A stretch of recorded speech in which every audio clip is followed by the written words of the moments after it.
Dame Olivia, who lost her battle with breast cancer on Monday aged 73, adored being handed the highest honor in the land on the Queen's request. She felt empowered that her award was as much about her philanthropic work and charity efforts as her astonishing career.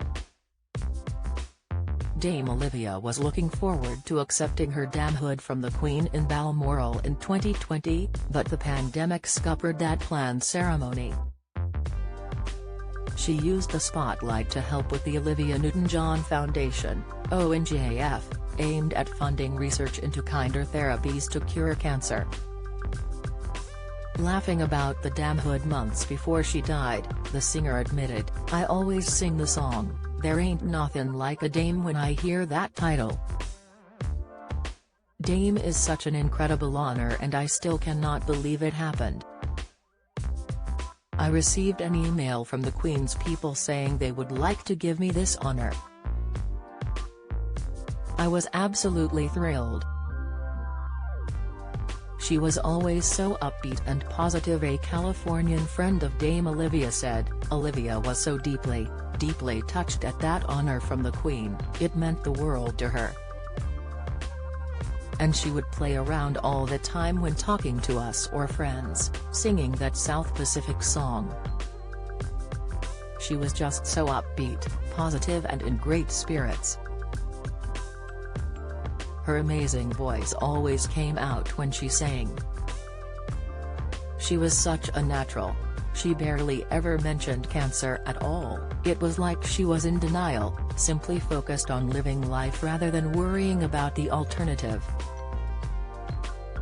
Her view was there is so much to be done, that her medical issues were not an issue.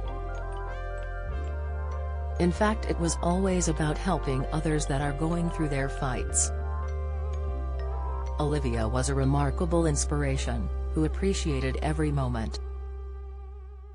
Dame Olivia will receive a state funeral in Australia on the orders of Victoria Premier Daniel Andrews.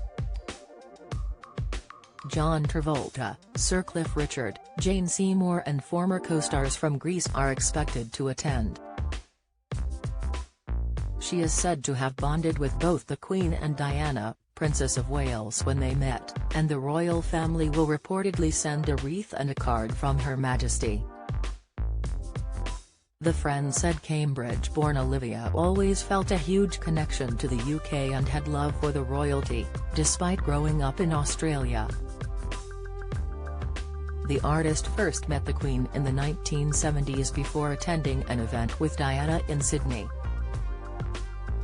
She was awarded an OBE by Her Majesty in 1979, a year after Grease's release had turned her into one of the world's biggest stars. In 1980, she spent time with the Queen and the Duke of Edinburgh at a charity concert at Sydney Opera House, and in 1988 performed in front of Diana at Australia's bicentennial concert at the Sydney Entertainment Centre. 2 years later, Prince Edward saw her perform at the Newcastle earthquake relief concert in Australia. The Friend said, Olivia hit it off with the Queen from the first moment they met.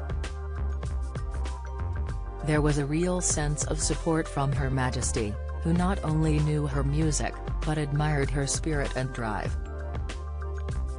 Diana and she bonded over both being young mothers, juggling life in the limelight. Diana was a huge Grease fan too, and truthfully was a little starstruck meeting Olivia. But of course, Olivia was such a natural in those settings and they really bonded. Olivia was like that to everyone, whether you were royalty or not. She had time for everyone.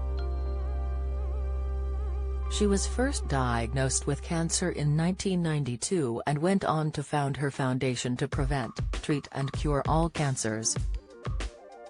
Her friend said that during her last few weeks, she had been focused on making sure the foundation would be financially secure for decades. Speaking after setting up the ONJF, Dame Olivia said, "Now my baby is born. I'm in a very happy place. we can move forward and raise the funds so we can find the best scientists and researchers to do the studies.